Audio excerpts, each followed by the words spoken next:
da TV da Prefeitura Municipal de Tietê. Sejam muito bem-vindos, nós estamos na 10ª edição da Semana Cultural Evangélica com o nosso quadro aqui Jogando Conversa Dentro. E hoje nós estamos aqui com a pastora Márcia Andréia de Souza. Ela é formada em Teologia pelo Betel, professora de Geografia, pastora desde 2002, pastora e fundadora da comunidade evangélica Getsemane desde 2011. Em 14 de fevereiro de 1992 foi a data da sua conversão. E a pastora também está à frente hoje do Compass, né, pastora? Pastora, conta um pouquinho para nós sobre a sua história. Hoje, quando a Juliana pediu meu currículo, eu parei para pensar o período que eu tenho de evangélica, né? E descobri que já vão de 29 anos, quase 30. E eu louvo e agradeço a Deus porque eu nunca me desviei. Foram muitas as dificuldades, mas até aqui o Senhor tem me sustentado. E quando o Senhor me chamou para o ministério pastoral, foi algo que não dá para explicar. Foi uma chamada muito mais forte do que quando eu aceitei Jesus. Uma sensação indescritível. E engraçado é que assim, não foi um chamado que na época eu imaginava que seria para pastora. Eu estava numa denominação onde não haviam mulheres pastoras. Então eu fui estudar teologia para conhecer, né, a Bíblia, para conhecer a palavra. E o meu objetivo era realmente trabalhar com missões. Eu sou apaixonada por missões. E quando o Senhor me chamou claramente para o pastoreado, eu disse não. E falei, não, eu não sou casada. E aí eu dizia, não, Senhor, mas eu sou solteira, eu tenho os meus irmãos que eu terminei de cuidar. E foi um processo assim, muito, muito difícil do aceitar o chamado.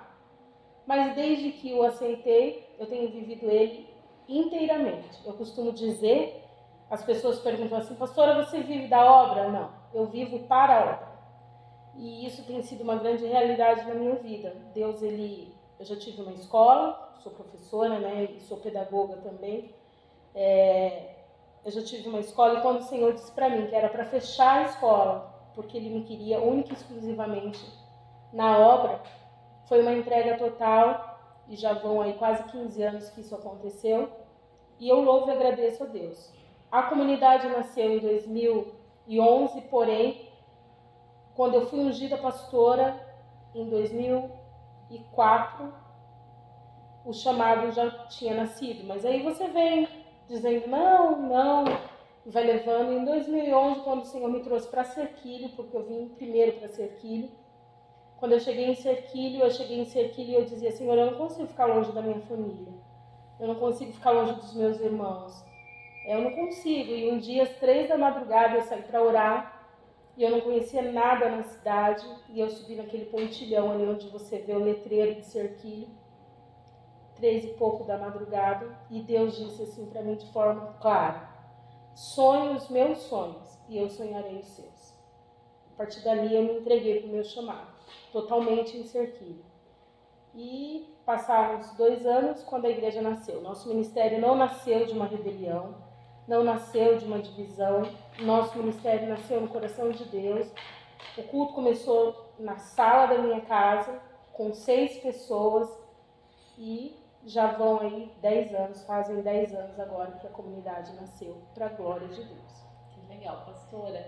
Eu achei interessante quando a senhora falou essa questão de sentar para relembrar da história, né? Nós relembramos tantas coisas e dá um orgulho, né, de reviver toda a trajetória. Tenho certeza que a pastora venceu muitos desafios durante esses anos, né? Pastora, o que a senhora entende por cultura evangélica? Quando eu ouvi a Semana da Cultura Evangélica pela primeira vez aqui na cidade, eu falei, mas na minha concepção, mas não tem cultura evangélica? E aí, conversando com seu pai me trouxe uma luz que eu nunca via, um prisma que eu nunca via pensar. Quando nós falamos em cultura evangélica, nós temos uma cultura realmente, né? Quando a gente passa a conhecer a Deus, e ele passa a habitar em nós, nós mudamos o jeito de pensar, o jeito de sentir, o jeito de falar. Crente tem até um jeito peculiar de falar, não tem? Um crentez? Um crentez. E então a gente tem realmente uma cultura. E eu acho que ao longo desses 10 anos, desde que eu estou aqui na cidade, eu faço parte do Conselho de Pastores, e a gente já viveu muita coisa ao longo desse período. Mas nesses 10 anos, o que a gente tem tentado demonstrar é que realmente o Senhor ele tem mudado a nossa cultura, o nosso jeito de agir, o nosso jeito de pensar, o nosso jeito de conduzir a nossa vida, através da música, através da arte, através da leitura, através da oração, porque agora nós estamos com a tenda de oração mostrando que oração também é cultura, né? E pelo menos a nossa. Isso faz parte da nossa vida. Então, eu olho hoje para a cultura evangélica como transformação de vida. A nossa cultura tem o poder de transformar o lugar onde nós estamos. E nós, evangélicos, temos não apenas, não vou dizer esse poder, mas nós temos essa obrigação de passar a cultura de Cristo, de reino, por onde nós passamos, porque ela existe. E essa transformação gera uma imensa responsabilidade, né? Pastora, como a senhora vê a igreja no tempo atual? A igreja foi se transformando, foi mudando e chegamos aqui no dia de hoje. Como a senhora vê a igreja hoje? A gente está aí com um monte de vídeo, né? Cada pastor tem... Cada cabeça é um mundo, realmente, é um jeito de pensar. Mas eu olho para a igreja tem... Nós falamos de 2 tipos de igreja. Mas a igreja, que é o corpo de Cristo, na verdade eu não vejo ela transformada. Porque nós nascemos para transformar, não para ser transformado pelo mundo. Porque senão não teríamos uma cultura. Nós iríamos utilizar a cultura que já existe, que nós trazemos quando nós passamos a pertencer à igreja de Cristo. E eu acho que a igreja, nesses últimos tempos, ela tem visto isso, que nós não somos apenas uma denominação, mas um reino. E esse reino, ele existe desde a eternidade. E ele não é transformado, porque as coisas de Deus são eternas. Tudo que Deus faz é eterno. Nós é que demoramos a entender a linguagem de reino. Então a igreja hoje ela está se redescobrindo. Nós estamos vivendo o último tempo, o último instante da igreja na Terra.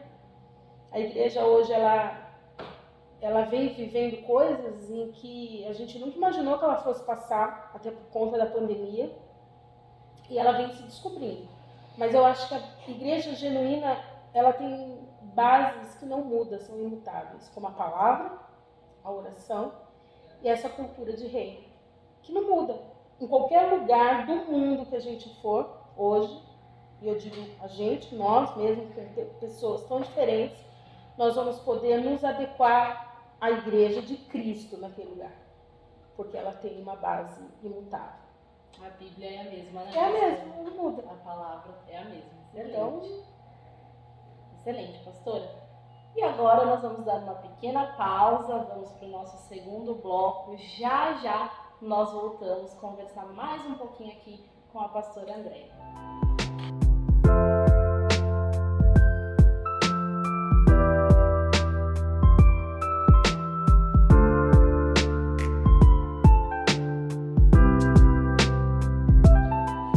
Voltamos aqui do nosso segundo bloco com Jogando Conversa Dentro com a pastora Márcia Andréia.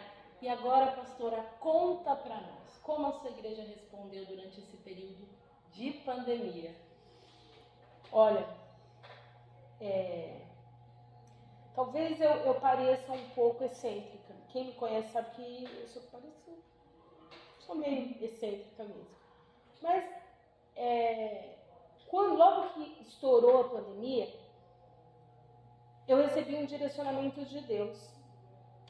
E esse direcionamento de Deus era: não tenha medo, passe na cidade, e eu acredito que a cidade deve lembrar disso, vá a todos os pontos de entrada da cidade com sábio e com sangue, faça uma ceia, separe o suco já transformado e passe nos pontos principais da cidade, e eu obedeci essa ordem. Nós saímos às 3 da tarde, de Cerquilho, porque nós temos um trabalho lá, até Laranjal. Terminamos, ia dar 11 horas da noite.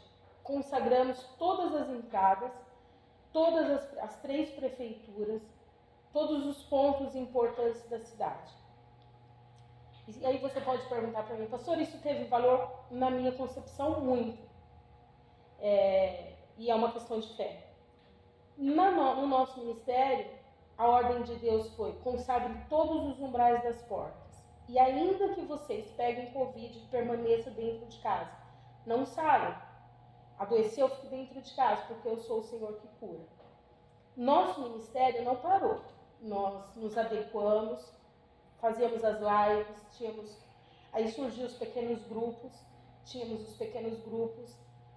mas a igreja não parou. E nesse período de 2 anos, a igreja só avançou.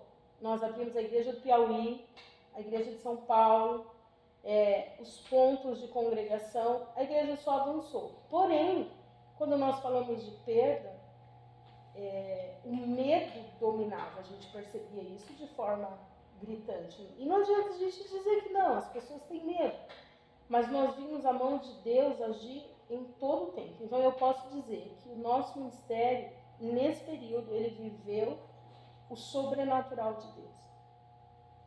Eu não sei como as pessoas vão entender isso. Deus fala com ela, comigo fala. Então assim, eu ouvi Deus, Deus deu direcionamento e eu pude viver o sobrenatural. Eu tive Covid. Fiquei ruim? Fiquei. Mas o tempo que eu fiquei dentro de casa foi sem assustar a igreja, e eu tinha convicção de que eu ia sair dali, porque foi promessa de Deus. E graças a Deus nós passamos por esse período no ministério sem grandes problemas. Com ordem de Deus mesmo. Excelente, pastora.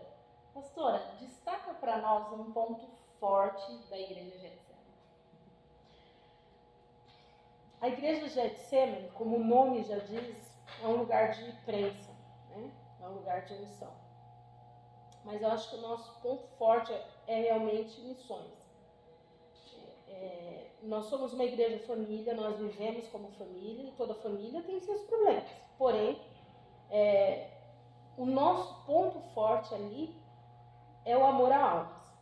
Eu sou apaixonada por missões, como eu disse desde o início. Então nós temos o nosso trabalho em África, nós fazemos o trabalho da África, nós temos o trabalho no Piauí, que eu descobri de forma dolorosa, que a gente tem a África aqui pertinho de nós, no Brasil, tantos lugares. Quando eu cheguei no Piauí, foram alguns dias de muita tristeza, uma pobreza muito grande, mas nós temos feito missões em todo o tempo, levado paz por onde passamos, levado alimento, levado Cristo, porque também não adianta você chegar num lugar, pregar Jesus e largar a pessoa de barriga vazia, ir embora. Então nós temos tentado fazer a nossa parte, e eu acredito que se cada um de nós fizer a sua parte, o mundo fica muito melhor.